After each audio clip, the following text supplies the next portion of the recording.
Tengan todos y todas muy buenas noches. El Colegio de Ingenieros Civiles, el Colegio Federado de Ingenieros y Arquitectos, el Colegio de Ingenieros Tecnólogos, el Canal de Panamá y UPADI les da la bienvenida a la charla de esta noche, Aplicaciones y retos futuros de hidráulica en el Canal de Panamá, a cargo de nuestra panelista Karen Anguizola Valdés. Antes de presentar a nuestro panelista, recordarles que pueden colocar sus consultas en la pestaña de preguntas y respuestas que se encuentra en la parte inferior de esta aplicación. Estas serán evacuadas al finalizar la conferencia. Por otra parte, la charla está siendo grabada y será colocada en el canal de YouTube del Colegio de Ingenieros Civiles, el cual los invitamos a suscribirse. Ahora bien, le doy la palabra al ingeniero Juan Carlos Rodríguez Arce, miembro de la Junta Directiva del Colegio de Ingenieros Civiles, quien presentará a nuestra panelista. Adelante, don Juan Carlos. Bueno, pues, muchas gracias, Carol, y buenas noches a todos. Realmente para nosotros es un gusto presentar a la ingeniera Anguizola. Ella es ingeniera civil, graduada de la Universidad Tecnológica de Panamá. Cuenta con el grado de maestría en ingeniería hidráulica por el Instituto UNESCO, IHE, de Delft, Países Bajos. Además cuenta con una maestría en ingeniería gerencial por el Quality Leadership University de la Universidad de Louisville, en Estados Unidos.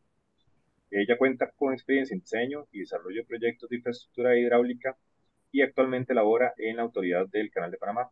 Su labor se centra en la seguridad, calidad y sostenibilidad de los proyectos, en donde ha trabajado en la sección de ingeniería civil, gestionando proyectos de relocalización de infraestructura, diseño de nueva infraestructura, carreteras, estacionamientos, cálculos hidráulicos y análisis hidrológicos. Además, se desempeñó como hidróloga, coordinando el programa de mantenimiento del sistema de represas y vertederos de la cuenca del Canal de Panamá, supervisando trabajos interdivisionales, y también ha trabajado como ingeniera hidráulica en el equipo de ingeniería hidráulica, participando en evaluaciones de sistemas hidráulicos, incluyendo potabilizadoras, estaciones de bombeo, esclusas Panamax y Neopanamax, así como represas y vertederos. Desde el 2019 labora como supervisora interina del equipo de ingeniería hidráulica y desde 2021 labora desempeñando roles adicionales como diseñadora y coordinadora técnica de la Oficina de Proyectos Hídricos.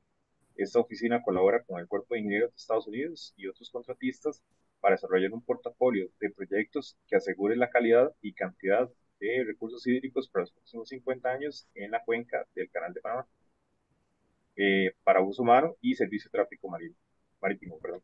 Le damos la palabra a doña Karen y le agradecemos su disponibilidad por estar por acá. Buenas noches. Espero que se escuche bien. Veo que las preguntas van a ser al final, así que pueden hacer cualquier pregunta que deseen. Es un placer para mí también estar aquí y presentar un poco acerca de lo que es el tema de la hidráulica, el tema del cambio climático y los usos de los recursos hídricos que damos en el Canal de Panamá en este momento, especialmente en una situación tan crítica y cambiante como la que estamos viviendo en el mundo en este momento. Voy a proceder a apagar mi cámara por temas de red y a compartir la presentación.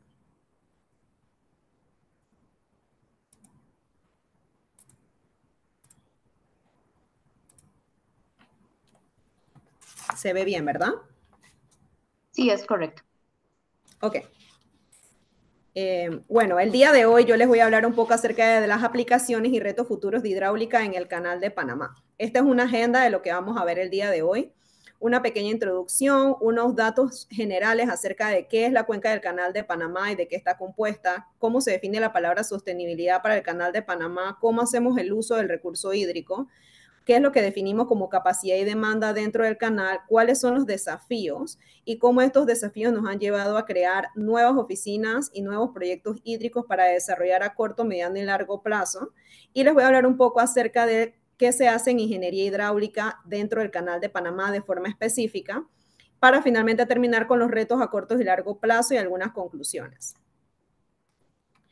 Cuando se habla del Canal de Panamá, usualmente lo relacionamos con las siguientes palabras: ruta interoceánica, el muy recordado y renombrado programa de ampliación.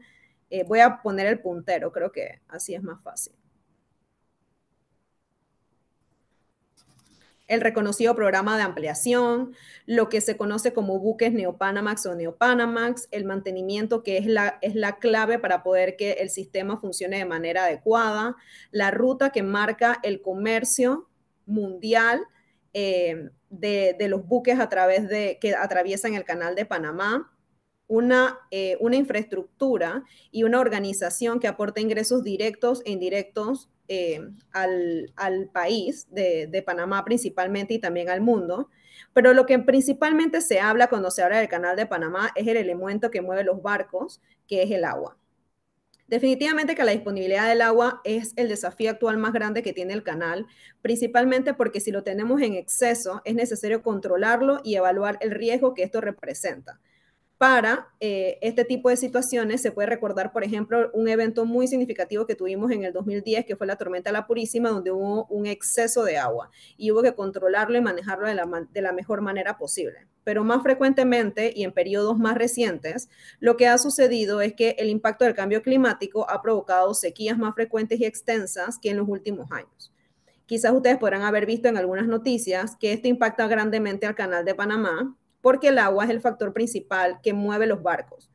Y los niveles bajos en el lago Gatún, que es el lago principal donde atraviesan los barcos diariamente, 24/7, causan un sinnúmero de retos, como lo son las restricciones del calado en los buques o las restricciones de los tránsitos per se, entre otros muchos retos que voy a mencionar más adelante. Según el mandato constitucional que tenemos en el canal, o sea, en el país, en Panamá, el canal de Panamá es una entidad autónoma del gobierno de Panamá, a la cual le corresponde una gran cantidad de responsabilidades, como son la operación, la administración, el funcionamiento, conservación, el mejoramiento y la modernización del canal, así como sus actividades y servicios conexos, para que este canal funcione de manera segura, continua, eficiente y rentable. La visión y misión, como ustedes pueden ver aquí, se enfoca en un liderazgo de conectividad global, que a la vez permita ser un impulsor del progreso de Panamá, por todas las contribuciones pues, que el canal tiene de forma directa e indirecta para el país. Pero también tiene que contribuir a la sostenibilidad del país como con el recurso humano que aporta el mejor valor a los clientes. Para el canal de Panamá es significativamente importante, como pueden ver, por ejemplo, en esta parte, donde se habla de que en el canal de Panamá transita el 3% del comercio marítimo global y el canal sirve de conexión para 180 rutas, 170 países, aproximadamente de 1920 puertos a nivel mundial. O sea, cómo nosotros administramos el agua y cómo este recurso es utilizado para transitar los buques afecta no nada más los ingresos directos e indirectos de nuestro país, sino que afecta a una gran cantidad de conectividad global y de, obviamente, ingresos también de todas estas organizaciones que dependen de los pasos de los buques a través de nuestra ruta. Nuestra organización tiene una gran cantidad de objetivos estratégicos que están correlacionados con esta visión y esta misión que nos permite, pues, obviamente, llevar a cabo todas estas funciones que acabo de mencionar. La cuenca del canal, esto es un poquito para que entendamos cómo es el panorama del canal y ahora que hablemos acerca de cómo se usan estos recursos y realmente qué es lo que vamos a hacer para el futuro a corto, mediano y largo plazo, es para que se entienda un poco de qué estamos hablando. El canal de Panamá básicamente atraviesa el lago Gatún, como se puede ver en lo que estoy señalando con el pointer, pero está compuesto en general el canal, la cuenca del canal, por el embalse Gatún, que es el embalse más grande que tenemos en nuestra cuenca, y este reservorio tiene 436 kilómetros cuadrados.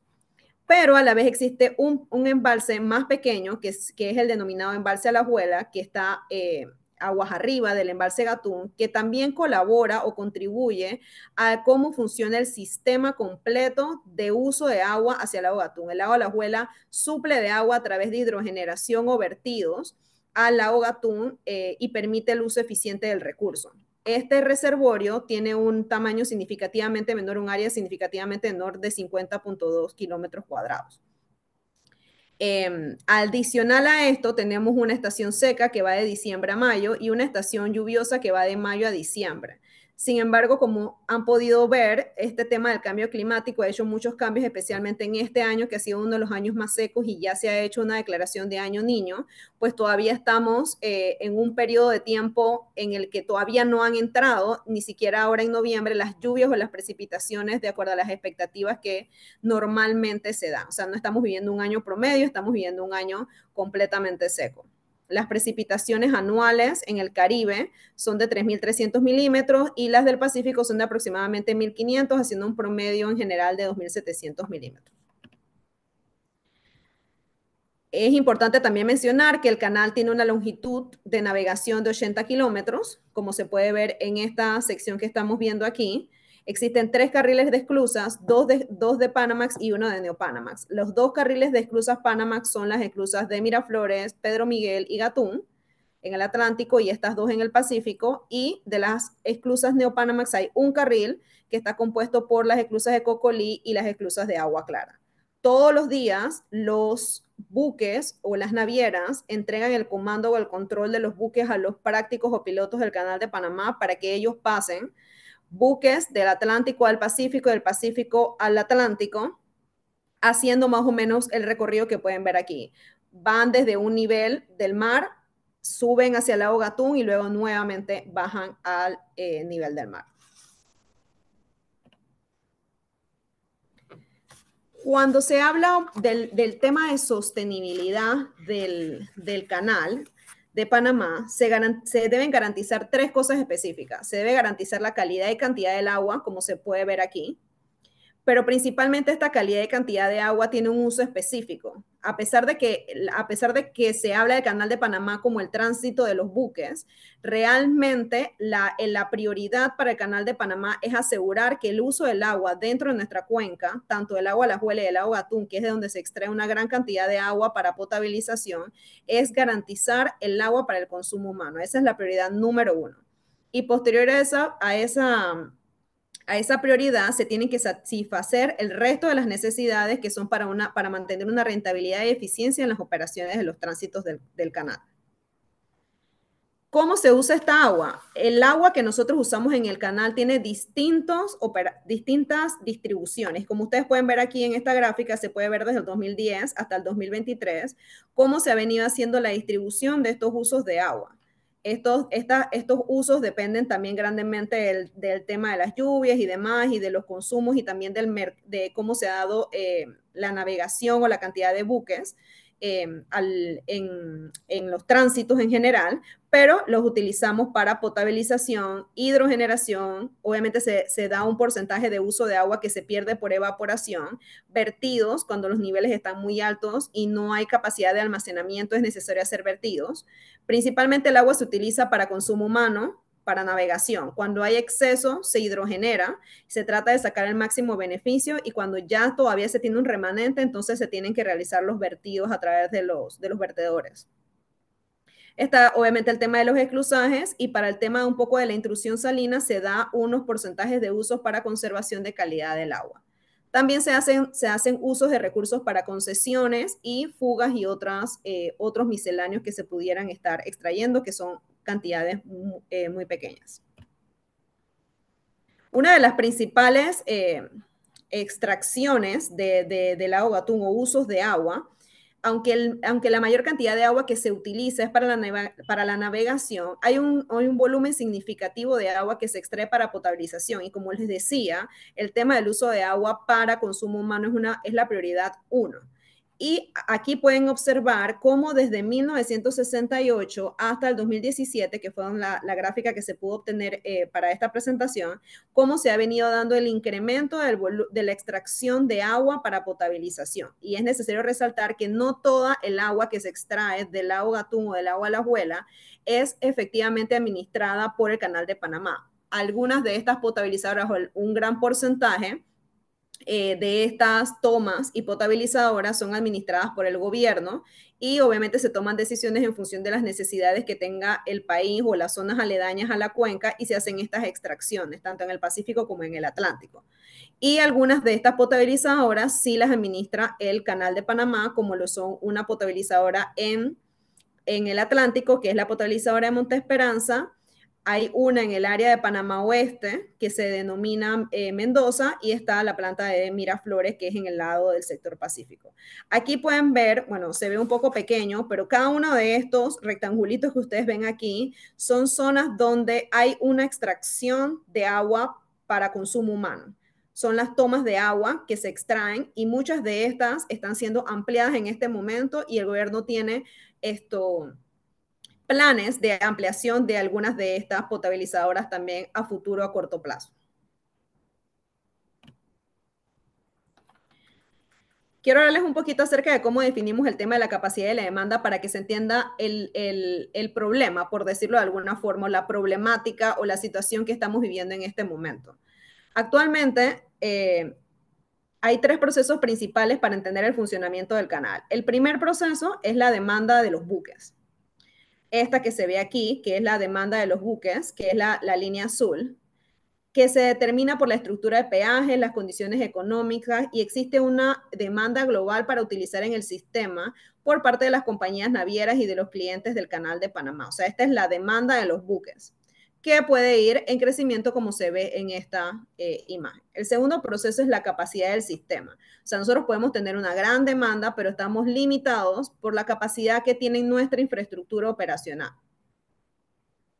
Es decir, si las demandas globales para utilizar el canal exceden la capacidad del sistema, entonces el rendimiento del buque se vería limitado por las condiciones físicas de la infraestructura del sistema. O sea, esto está limitado por nuestra capacidad operativa y es el tamaño de las esclusas que tenemos y la cantidad de buques que se puede pasar por el tamaño fijo que esto tiene. Y el tercer y último proceso es el que limita los volúmenes y el rendimiento de la navegación, que es el agua. O sea, puedo tener una demanda, puedo limitarla por la operación, por la capacidad, y eso estaría bien hasta un cierto punto donde eventualmente se pretendería hacer quizás nuevas ampliaciones, pero si a la vez tengo una disponibilidad de agua que se va reduciendo, obviamente esto va a afectar el tema de satisfacer la demanda. Es decir, que hay un conflicto entre la capacidad que tenemos y la demanda que nos está solicitando en cierta forma el sistema en el futuro. Para poder entender un poco mejor cómo se da esta relación, se puede ver cómo nosotros tenemos aquí en esta columna, en esta barra, el promedio diario de aportes que se dan en promedio desde 1965 hasta el 2002. Estamos hablando de aproximadamente 70.1 tránsitos equivalentes. ¿Esto qué quiere decir? Que esto es lo que en promedio nosotros podemos, lo que entra en nuestra cuenca. Para el 2025, esta es la cantidad o el promedio de agua que se utilizaría para los distintos usos. Pérdidas, que es este pequeño que está aquí, un cierto porcentaje para evaporación, buques Neopanamax, buques Panamax, consumo para la población. Todavía pareciera que estuviéramos dentro de los rangos, pero si hablamos en un futuro, a 50 años, ya estamos viendo que aquí hay algo que no está funcionando, porque aunque pudiéramos administrar, almacenar, seccionar el agua dentro de nuestros embalses, los aportes que llegan a esos embalses están limitados a una cierta cantidad en la que en el futuro estas cantidades y estas demandas van a ser superiores a los aportes diarios. Entonces, las únicas opciones que se pueden dar para esto es disminuir el volumen de agua que se utiliza por esclusaje, que es hacer mayor eficiencia en los usos de las operaciones o mayor eficiencia en las operaciones, disminuir las demandas de suministro de agua para la potabilización, o sea, establecer que no se van a hacer más extracciones, por lo menos dentro de este embalse, hasta que se hagan nuevas fuentes de agua, u otras medidas de minimizar o de frenar los consumos o el incremento de consumos para agua para potabilización. O se puede aumentar el almacenamiento dentro de la cuenca hidrográfica tratando de hacer una mejor optimización del uso del agua adentro. Y la última, que quizás es la más popular y más conocida normalmente, que es la de aumentar el agua disponible a través de transferencias de otras cuencas. O sea, traer agua de otros ríos que puedan ser embalsados para poder contribuir a que este promedio diario de aporte se incremente y realmente se pueda satisfacer la demanda. Esto es un poquito para que entiendan cómo se da la evaporación y precipitación en la cuenca del canal, que definitivamente no se está dando de esta forma. Así es como debería comportarse el verano, enero, febrero, marzo. Ya por aquí, por mayo, deberían estar comenzando la temporada lluviosa, pero esto no es lo que estamos observando en el presente, por lo que he mencionado con relación al tema del cambio climático que ha estado afectando grandemente este tema. Si ustedes ven, las precipitaciones normalmente se concentraban en una gran cantidad de meses del año, lo cual aseguraba el llenado de los embalses y ayudaba a soportar el verano, donde se daban grandes pérdidas por evaporación y también esto en usos para los consumos, ¿no? Sin embargo, el cambio climático pues ha estado afectando esto y a pesar de que se han dado eficiencias en las operaciones, se han hecho cambios en las operaciones para poder hacer, optimizar el uso del agua, pues obviamente eso no ha sido suficiente y nos ha llevado a hacer las decisiones que probablemente han visto en las noticias, que es donde se dan las restricciones de calado de las que voy a hablar más adelante, o en casos extremos lo que se está dando ahora pues es restricciones de las cantidades de tránsitos diarios que se puedan dar. Esto es un poco para que se entienda en qué panorama estamos ahorita en el 2023. Esto es un histórico, no está en orden cronológico, está en orden de los valores de precipitación en milímetros, de precipitación promedio mensual acumulada. Y aquí pueden ver cómo el 2023 es uno de los años que ha tenido la precipitación mensual acumulada del 1 de mayo al 28 de mayo de la cuenca desde 1950 al 2023, en orden descendente, una de las menores. Y estamos hablando de los primeros meses que ya debería comenzar pues la temporada lluviosa, ¿no? Aquí se puede ver algo parecido, pero esta sí en orden cronológico, y se puede ver cómo esto se compara la precipitación con los niveles del embalse, o sea, cómo se puede ver que los niveles del embalse se pueden ir viendo reducidos de esta forma. Entonces, si ustedes ven por aquí, en el año, por ejemplo, en el año 2021, perdón, aquí, sí, 2000, dame un segundito. Estos últimos años que están aquí, por ejemplo, 2016, 2017, donde se dio el último fenómeno del Niño, se puede ver cómo el lago llegó a niveles súper bajos con relación a la línea promedio que se ve con esta línea anaranjada, cómo pudiéramos ir hasta abajo y cómo en algunas ocasiones se puede llegar a estar estar por arriba del promedio. Pero como en estos últimos años, salvo ciertas excepciones, se ha mantenido en niveles bastante bajos. De igual forma, esta es una de los aportes, no exactamente de precipitaciones, sino de los aportes de caudales a la cuenca de 1899 hasta el 2021, y es posible ver, por ejemplo, cómo se han dado esta gran cantidad de picos hacia abajo en cuanto comparado con el promedio, específicamente cuando uno ve, por ejemplo, en los años del 2019, que es uno de quizás de los más recientes que aparece aquí, porque aquí no aparecen todavía los del 2020 al 2023, pero se ve cómo se han mantenido estos niveles bajos. Un poco para hablar acerca de sostenibilidad, no todos los años han sido malos, como ustedes podían ver en esta gráfica, por ejemplo, en el 2022, 2021, finales 2022, sí se lograron cumplir con se superaron en 16% el promedio de la serie histórica desde 1914 hasta el 2021 en cuanto a los aportes netos. O sea, nosotros podemos terminar un año como el del 2022 con los embalses llenos, sin embargo, una vez empieza a pasar el verano y se empieza a hacer uso del agua, después se requieren de igual forma las precipitaciones para poder rellenar nuevamente los embalses, ¿no? Esto a pesar de que se haga el mayor uso, el uso más eficiente del recurso. Aproximadamente 1.5 millones de metros cúbicos son utilizados para la demanda de agua potable, y del agua promedio requerida para transitar, que son 0.48 millones de metros cúbicos para Neopanamax y 0.20 para los millones de metros cúbicos para Panamax. De estos 0.48, el 60% del agua se utiliza para conservación del agua, o sea, el 0.28 o 0.29 millones de metros cúbicos de este valor se utiliza para conservación de calidad del agua, que es para mitigar el tema de la intrusión salina.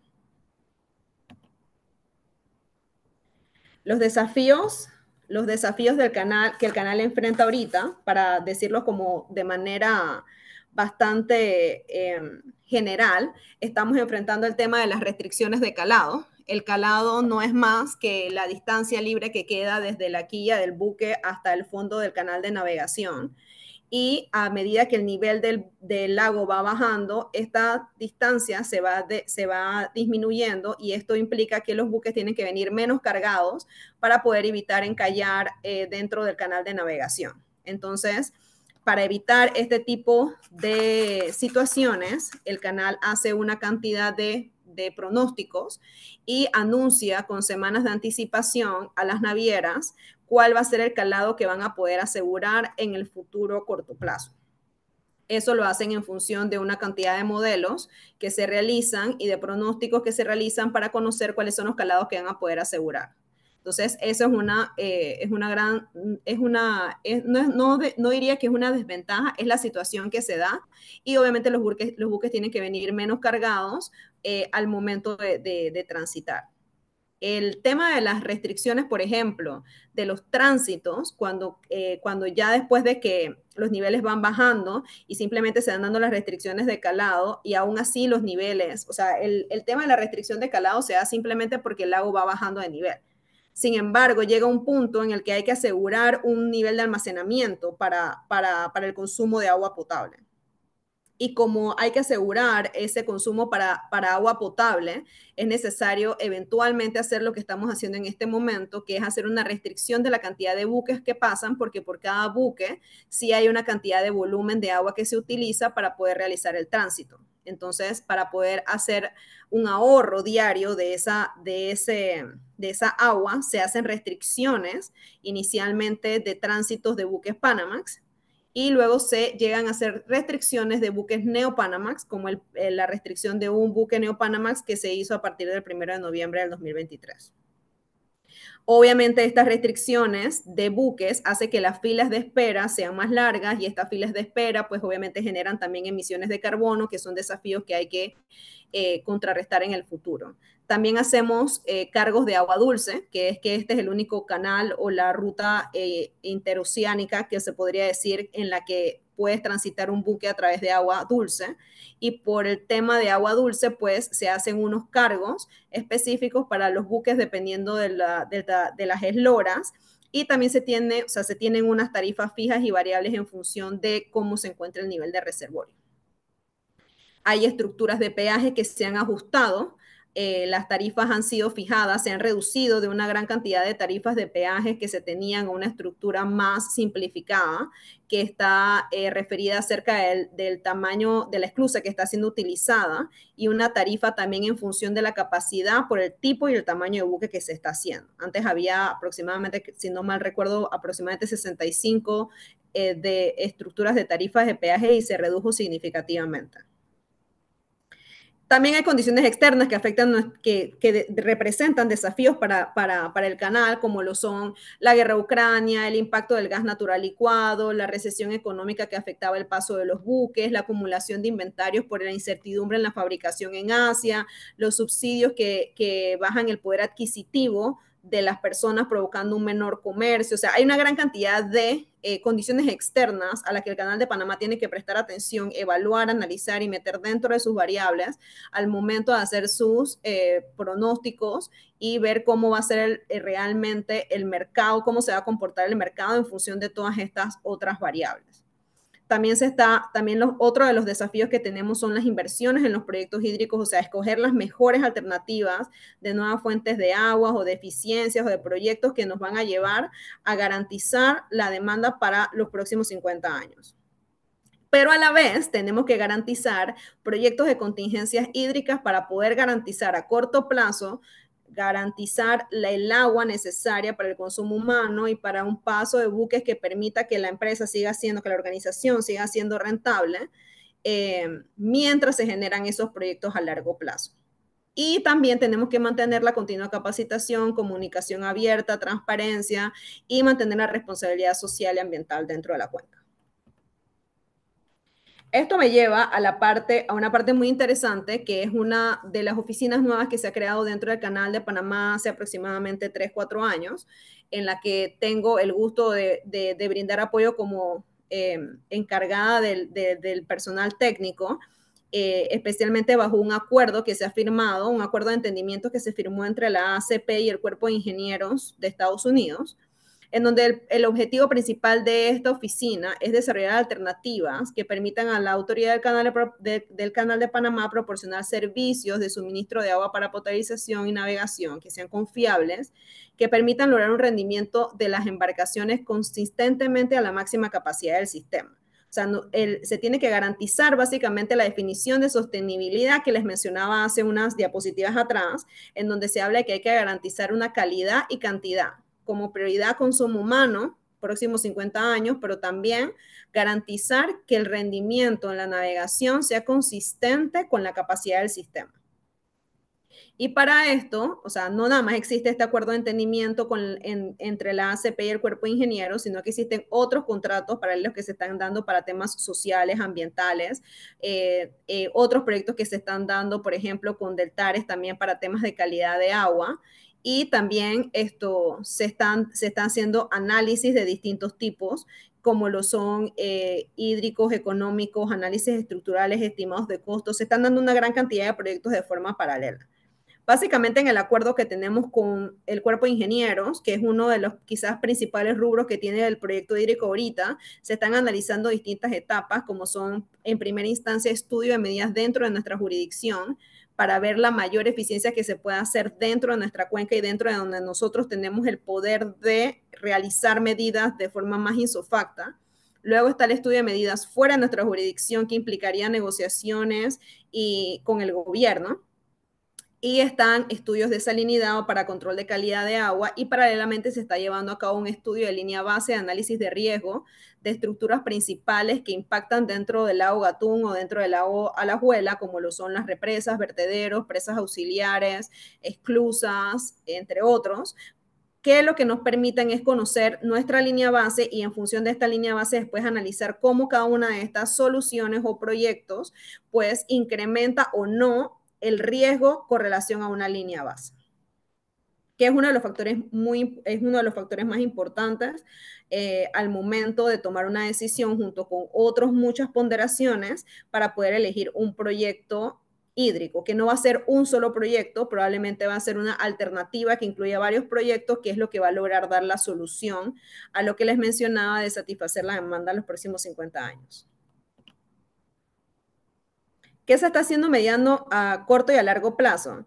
Estudios de salinidad para mejoras estructurales y no estructurales que puedan lograr una mitigación de la intrusión salina que se da por los buques de mayor tamaño. Si bien es cierto, siempre ha habido una intrusión salina, pero el tamaño de los buques se ha incrementado significativamente, las esclusas son significativamente más altas, y obviamente esta intrusión pues tiene que mitigarse de alguna forma, y se están haciendo medidas a corto plazo para esto.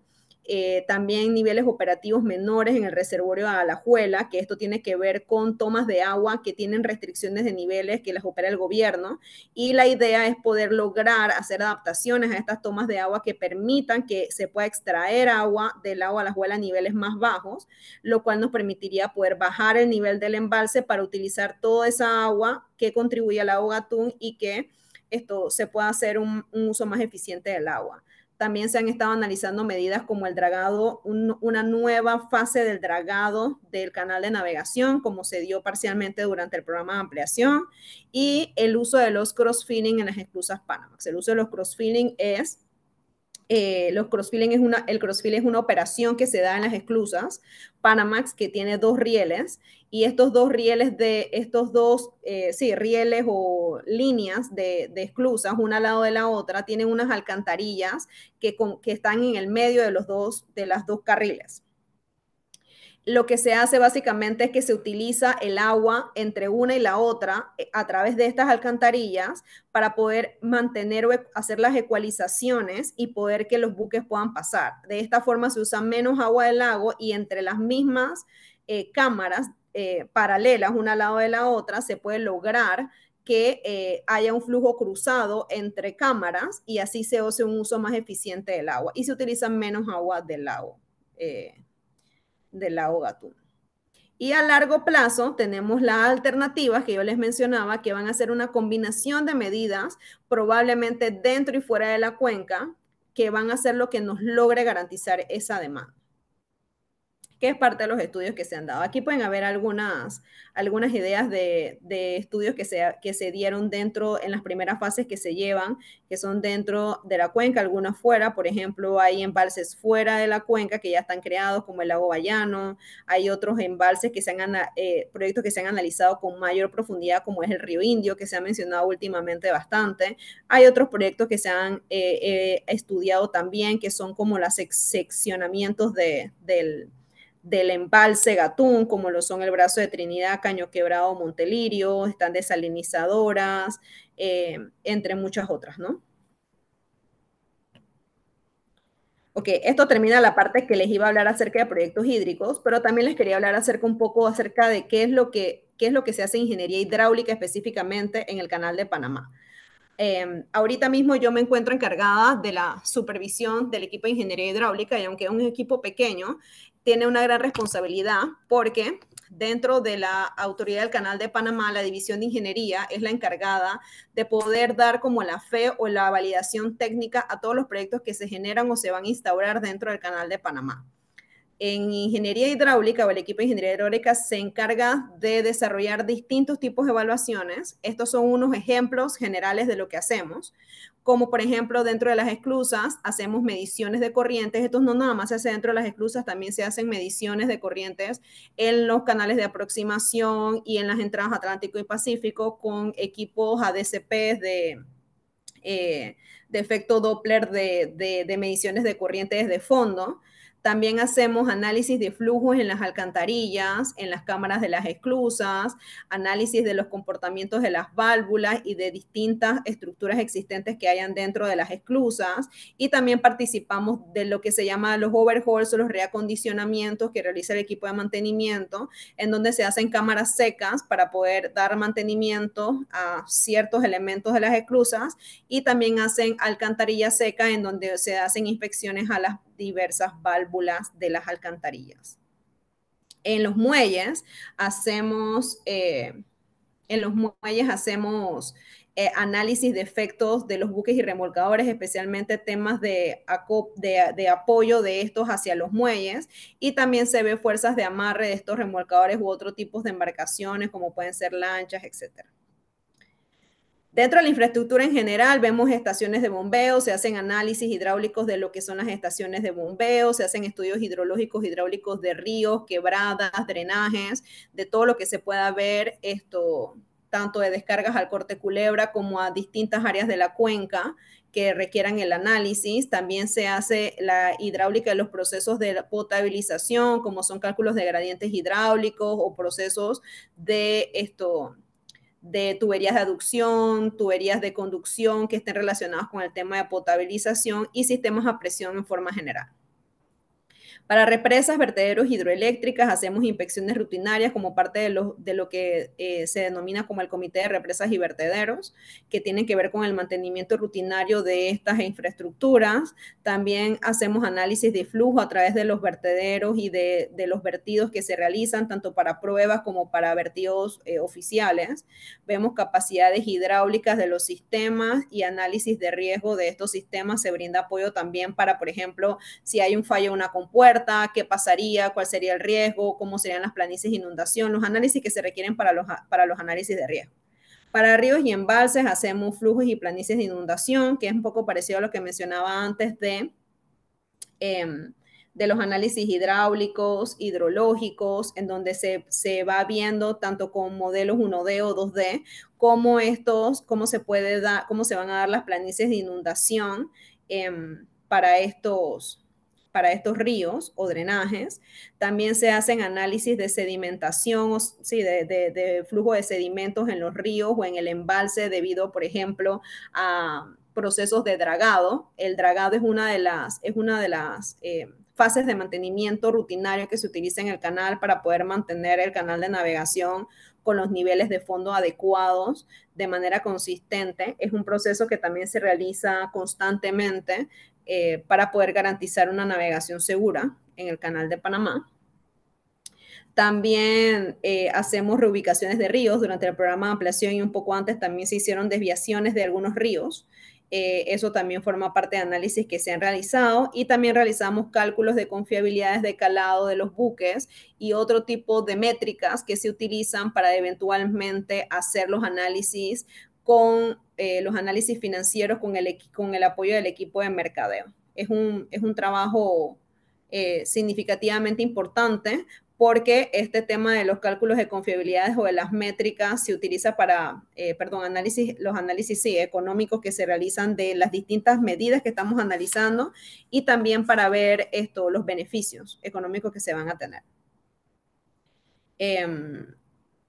Otros apoyos que realizamos es que brindamos apoyo a los contratos en ejecución. Cualquier contrato que se requiera, por ejemplo, les voy a decir por un ejemplo cualquiera. Si estamos haciendo un X puente aguas abajo del vertedero, entonces hay que hacer análisis de cálculos de los comportamientos hidráulicos para debajo de ese puente o brindar apoyo durante la ejecución del contrato para ver el tema de cómo se darían los vertidos. Entonces se brindan apoyos a esos contratos en ejecución siempre y cuando esté relacionado con las áreas de hidráulica. Y también dentro de la autoridad del Canal de Panamá hay un área que se llama el área de compatibilidad.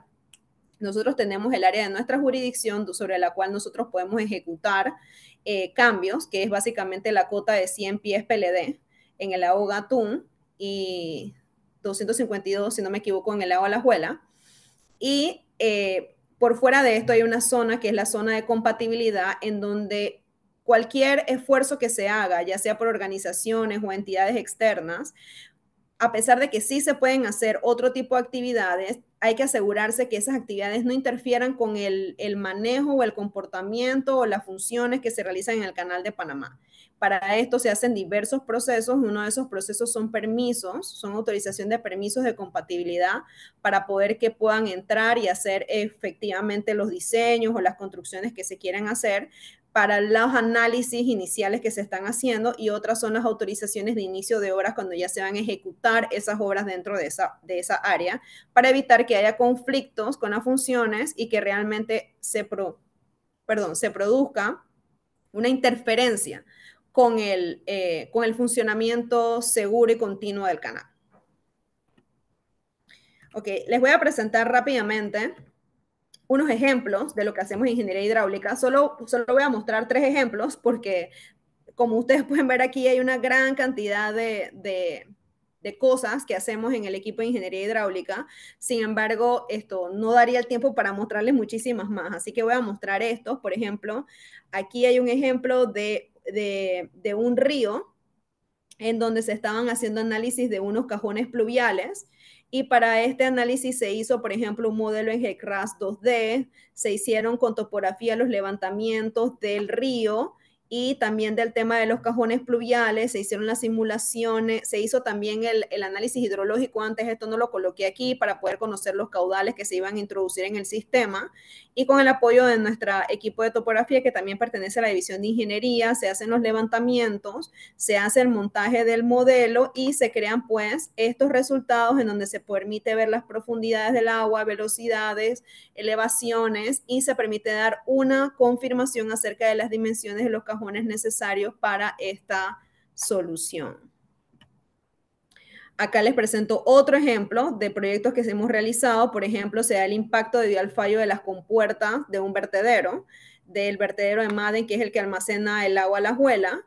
Esto era para un análisis específico que se estaba haciendo y, por ejemplo, el caso que les muestro aquí es para impactos en el área de la presa y el vertedero para el caudal pico, si fallaran las 4 compuertas abiertas por este periodo de tiempo. Entonces aquí se ve en la parte de aguas arriba, donde justo ha fallado las 4 compuertas, se pueden ver cómo se da el comportamiento de profundidad de agua, magnitud de velocidad y nivel de agua. Posteriormente, a lo largo del sistema donde hay unas ciertas comunidades, se puede observar, por ejemplo, cómo sería el impacto y la extensión de la huella de agua y se pueden ver las profundidades, magnitudes de velocidad, niveles de agua en esta zona de la comunidad y aquí se da en el pegue de Gamboa con el canal de navegación cómo se vería la extensión del agua y los vectores de velocidad, magnitudes de velocidad y se puede evaluar qué pasaría si esto sucediera, ¿no? Y cuáles son los impactos que esto tendría. Este análisis se hizo con el modelo del 3D en el año 2016.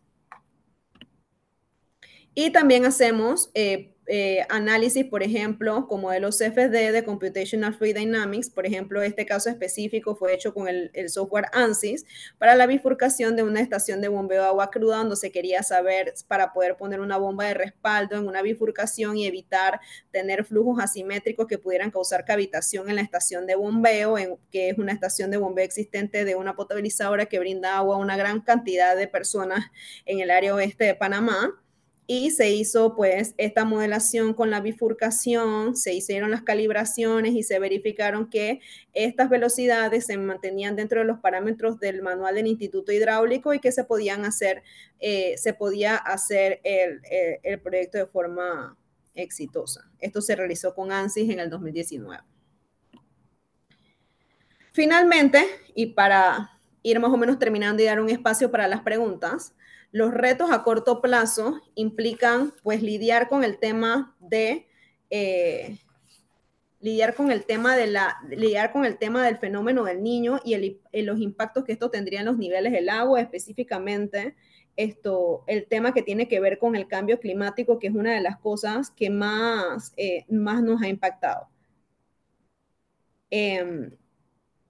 También a corto plazo tenemos que crear planes de contingencia y en efecto tenemos grupos trabajando en este momento para hacer contingencias hídricas a corto plazo, hacer extracciones de aguas en diversos puntos del canal que nos permitan hacer obtención de agua de mayor calidad para asegurar la calidad del agua en las tomas de agua, en las potabilizadoras, y también hacer medidas de mitigación temporales de la intrusión salina, para poder entonces soportar a corto plazo hasta que haya las medidas permanentes.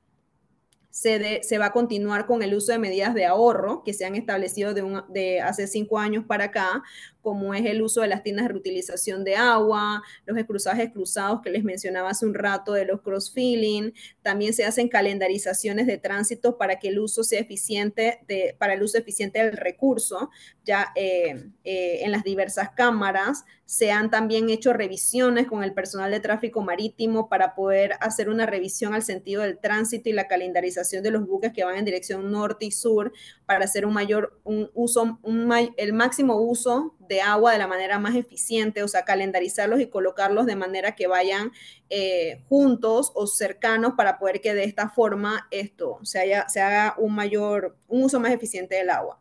A largo plazo, ¿qué necesitamos? Una mayor cantidad de agua que nos asegure la sostenibilidad, ya sea por implementación de medidas de mitigación de intrusión salina de manera más estructural o no estructural, pero que sean mucho más permanentes. Análisis de línea base de riesgo para poder ver cómo estas medidas o proyectos o alternativas que vamos a desarrollar podrían afectar o incrementar o no el riesgo que existe ahorita en las estructuras esenciales. Implementar nuevos negocios, que no nada más estamos haciendo temas de proyectos hídricos, como les mencionaba, hay una gran cantidad de otras cosas de diversificación de proyectos que está haciendo el Canal de Panamá, de situaciones o negocios que son relacionados con el canal, pero que no necesariamente tiene que ver específicamente con el ahorro de agua o con los proyectos hídricos, y entonces ver cómo vamos a generar esas alternativas, ya sea nuevas fuentes de agua o mitigaciones o de reducciones de demanda.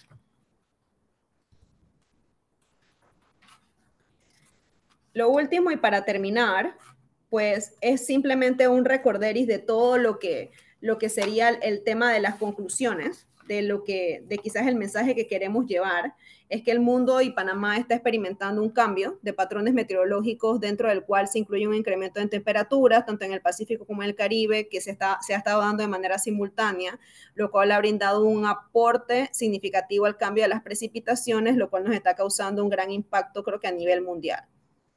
Es importante recordar que el Canal de Panamá es la única ruta marítima que utiliza agua dulce, y con esta agua se debe satisfacer la demanda de agua potable para la potabilización, y también se debe abastecer y asegurar la disponibilidad del agua para los tránsitos de los buques por la vía. Toda la demanda tiene que ser satisfecha, eso es lo importante, con la disponibilidad del uso del recurso hídrico que tenemos de estos dos embalses que les he mencionado, que son el embalse Gatún y Alajuela, que dependen en gran medida de un patrón de precipitaciones que se ha visto obviamente disminuido en los últimos 10 años. Es importante también resaltar que a finales del 2022 los patrones de lluvia en diciembre fueron muy bajos con relación a los datos históricos y esto continuó de manera consistente. O sea, a pesar de que llenamos los lagos en el 2022, hubo una estación seca muy fuerte en comenzando el 2023 y bueno, ahora estamos viendo las consecuencias de lo que se está viendo en este momento, ¿no?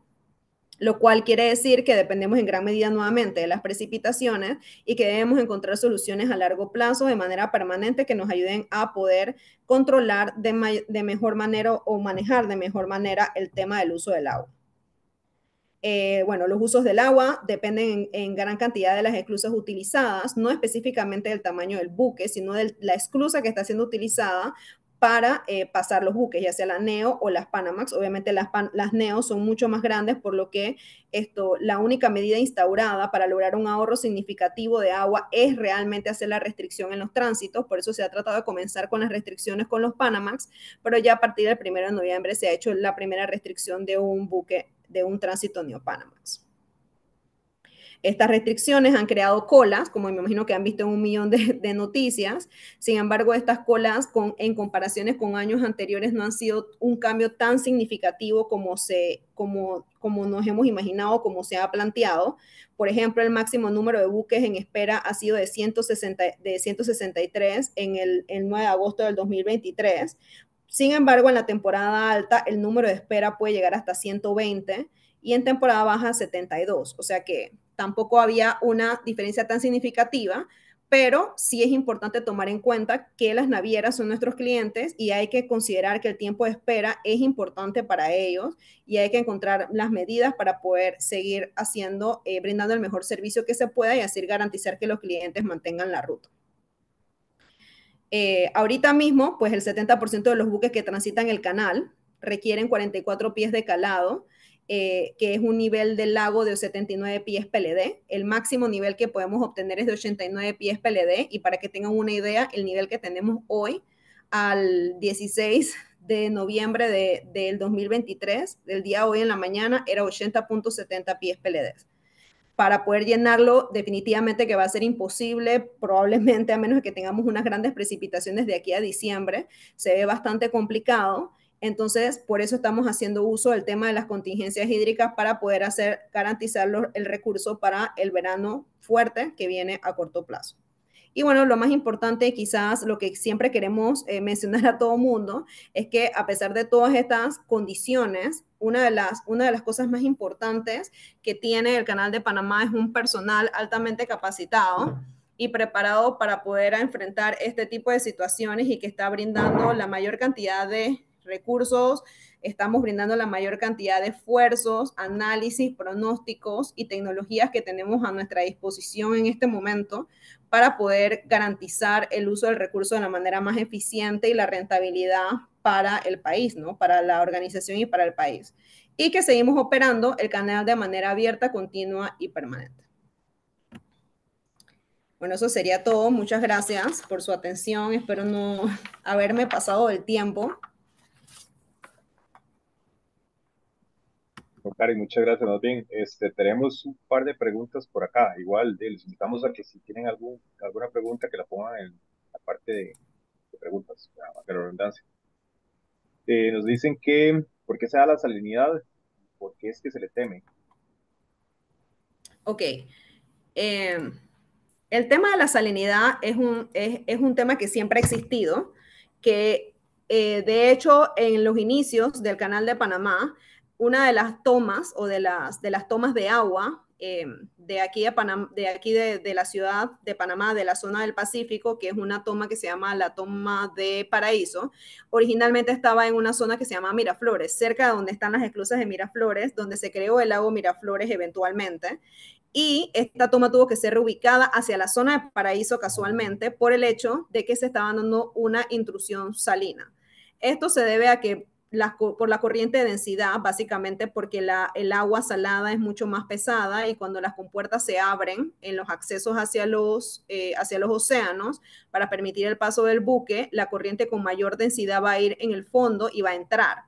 Esto se ve incrementado dependiendo de la dirección del buque, porque obviamente el buque también crea un desplazamiento de agua y esto contribuye en mayor en mayor forma cuando se da el movimiento del buque down lockage, cuando va hacia dirección de la salida. Es un fenómeno que ha existido siempre. Sin embargo, esto se ha visto un poco incrementado por el tema de que ahora el tamaño de los buques es superior y que el tamaño de la esclusa es superior. ¿Cuál es? Que no es que le tememos, es que es un tema que hay que mitigar y es un tema que se debe mitigar porque, como les mencionaba, hay tomas de agua potable en el lago Gatún. La gran cantidad o sea, la mayor cantidad de agua, una gran cantidad de la población de la ciudad se abastece de esto. No la ciudad principal, porque la ciudad principal se abastece del lago Alajuela, que es el lago que les mencioné que estaba mucho más arriba, hacia el norte. Pero hay una gran cantidad de áreas, por ejemplo, una gran cantidad de la zona de Colón en el Atlántico, de Panamá Oeste, se abastece del lago Gatún. Entonces, todas estas tomas hay que garantizarles una calidad de agua adecuada para potabilización y obviamente el tema del parámetro de salinidad es importante mantenerlo mitigado. Entonces, para eso se han hecho distintos análisis y se siguen haciendo, porque la idea es establecer medidas de mitigación que sean a corto plazo. Es imposible básicamente evitar que la agua salada entre porque estamos abriendo una compuerta en donde hay agua dulce y está la corriente de densidad del océano, va a venir por el fondo y va a entrar. Sin embargo, se han dado ya mejoras, por ejemplo, los tiempos de apertura de las compuertas se han visto disminuidos, que eso ha sido una eficiencia que se ha dado. Se han estado dando el tiempo, se han estado instaurando medidas que se utilizan como si fueran flushes, que se utilizan regularmente para poder en cierta forma flushar el agua y sacar el agua salada que está entrando. Se han hecho bermas dentro del mismo lago en el área del Atlántico para ir mitigando, pero es un tema que se trata de mitigación y que se están haciendo otros análisis para hacer otras medidas que quizás puedan ser estructurales, que permitan hacer más eficiente ese control, ¿no? Y así usar menos agua dulce para la mitigación del agua dulce. No sé si eso contestó la pregunta o se requiere alguna otra aclaración. Nos pregunta también que con esas medidas de prevención y mitigación, ¿cuál sería la vida útil estimada del sistema del canal en este momento? La vida útil estimada. Sí. No pensaría que hemos estimado como que esta es la vida útil. O sea, las esclusas existentes tienen 100 años y funcionan perfectamente. O sea, se tiene planificado que sigan funcionando por lo menos para los próximos 50 años. Eso va también en gran medida cambiando en función de cómo se comporta el mercado y cómo el mercado va a ir cambiando de repente de los tipos de buques de Panamax, Neopanamax, ¿me explico?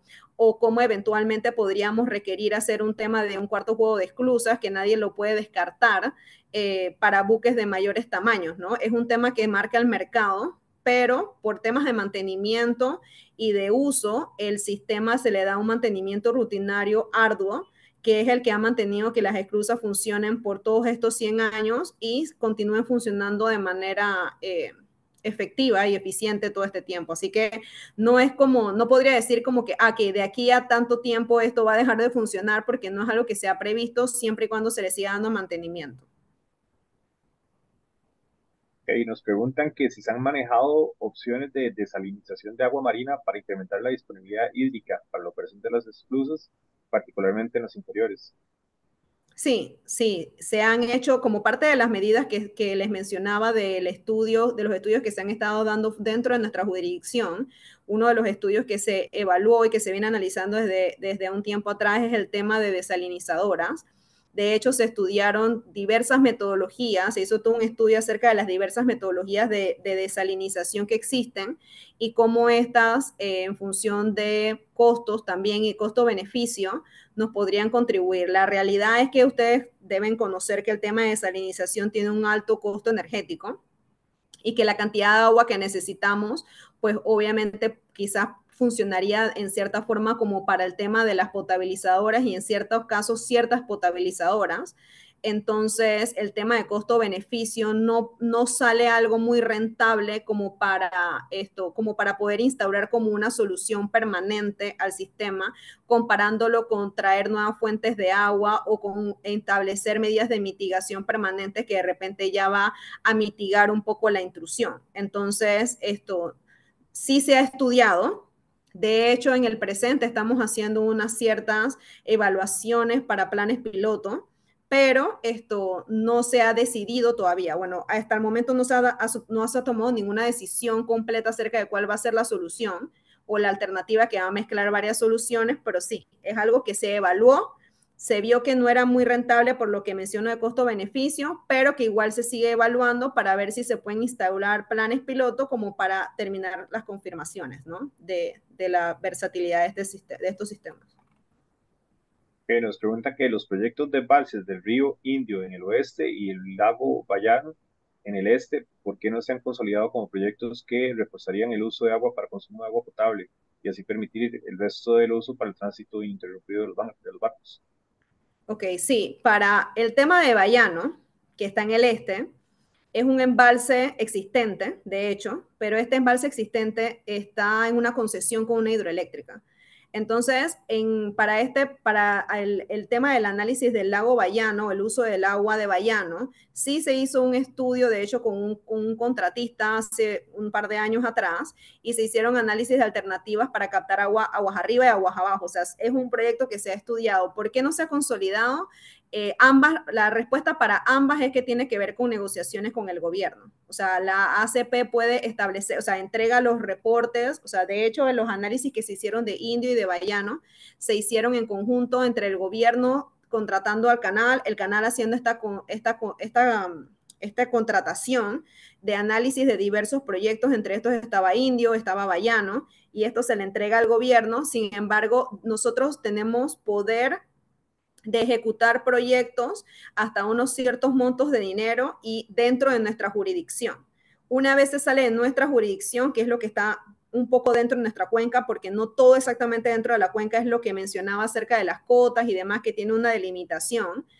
Después de eso, nosotros no tenemos jurisdicción para poder ejecutar proyectos. Entonces, el tema con la hidroeléctrica y Bayano es que hay que hacer un tipo de negociación que, adicional de incluir al gobierno, incluya negociaciones con esta concesión para poder ver cómo se tendría que hacer regulaciones para ese uso del recurso hídrico que se usa ahí ya para la hidrogeneración, ya sea que la descargo, ya sea que la voy a tomar desde arriba y qué repercusiones podría tener ir a hacer una construcción ahí. Imposible no es, pero sí es una posibilidad que todavía se continúa evaluando como una medida. Río Indio es la medida que básicamente estamos impulsando en este momento. Es una medida que ha salido abiertamente mostrada y presentada por la administración en cuanto públicamente, que es la propuesta que estamos haciendo, primero por la cercanía.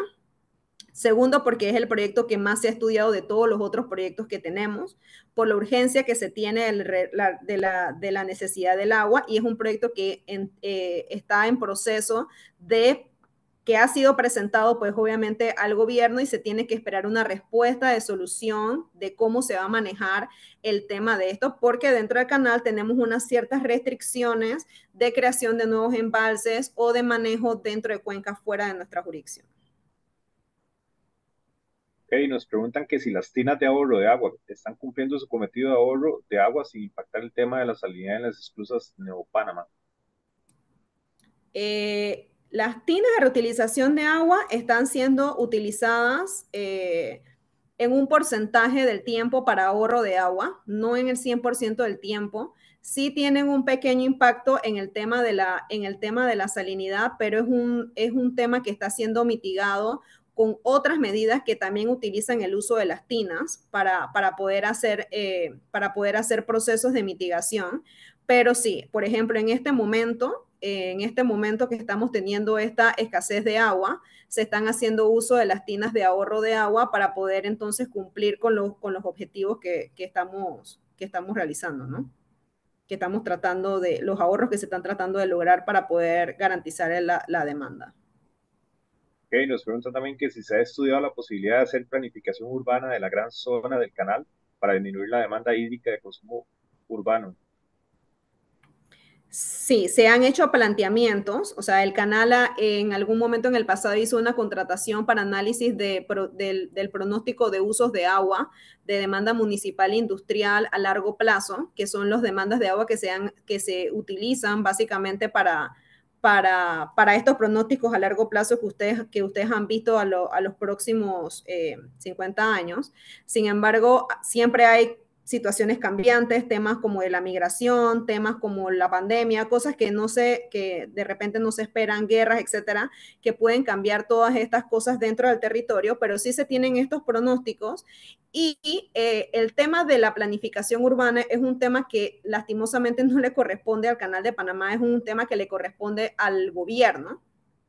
Y sí se ha hecho un énfasis, el canal ha hecho un énfasis en donde nosotros hemos enfocado o hemos presentado toda esta información que ustedes han visto acerca de cómo en el futuro la demanda va a superar los aportes, y también se ha mostrado toda la información de cómo se ha dado el incremento de los consumos de agua. Y básicamente lo que se ha establecido como un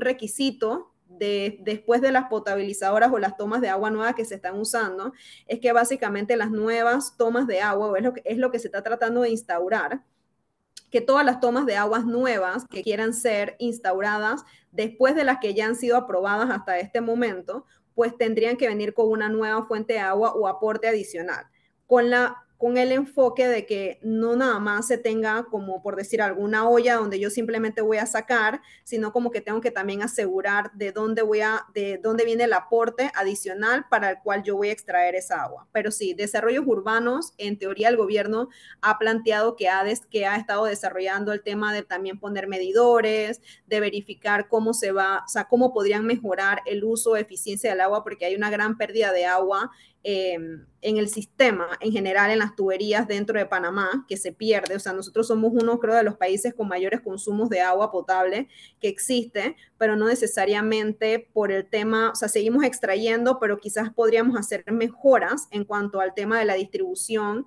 y eficiencia en esto, pero es un tema que, pues sí, el gobierno pues ha ido trabajando, pero es un tema que avanza lentamente, ¿no? Ok, nos pregunta que qué tal la opción de reciclar aguas residuales para tratar para el consumo. Se ha analizado y también se está retomando de analizar en este momento. De hecho, existe una planta de tratamiento de aguas residuales que, que, que fue instaurada hace unos años atrás de una gran cantidad de demanda donde se recopiló toda la cantidad de agua de gran parte de la ciudad. Y es un proyecto que se analizó en el pasado, pero también se está retomando de nuevo el análisis de esto. Y esto junto con otros proyectos como lo que era, por ejemplo, Bayano, eh, hay una gran cantidad de efectos que hay que ver con relación a la rentabilidad y costo-beneficio por el tema del bombeo. Por ejemplo, retomando un poco el tema que mencionaban de Bayano, Bayano había alternativas donde nosotros podíamos traer esa agua, no importaba si la captábamos arriba o abajo, después de asegurar, por ejemplo, la negociación, podíamos traerla hasta el lago Gatún, pero era extremadamente largo, había no sé cuántas estaciones de rebombeo, 3, 4 estaciones de rebombeo. Entonces, también tirar este tipo de infraestructura, que no son tuberías de pequeños diámetros o túneles, por indemnizaciones y demás, o sea, son distancias significativas, con estaciones de bombeo significativas, gastos energéticos. Entonces, ahí la mejor opción a veces era simplemente asegurar el agua por potabilización, por ejemplo, y conectarnos a los anillos hidráulicos del sistema del gobierno y suplir el agua directamente a una potabilizadora, y que la potabilizadora le entrega ya más fácil o más rentable que quizás traerlo hasta un embalse bastante lejos y pues tener que hacer indemnizaciones, ver la servidumbre, etcétera, etcétera. Entonces, el tema del sistema de aguas residuales es algo un poco parecido.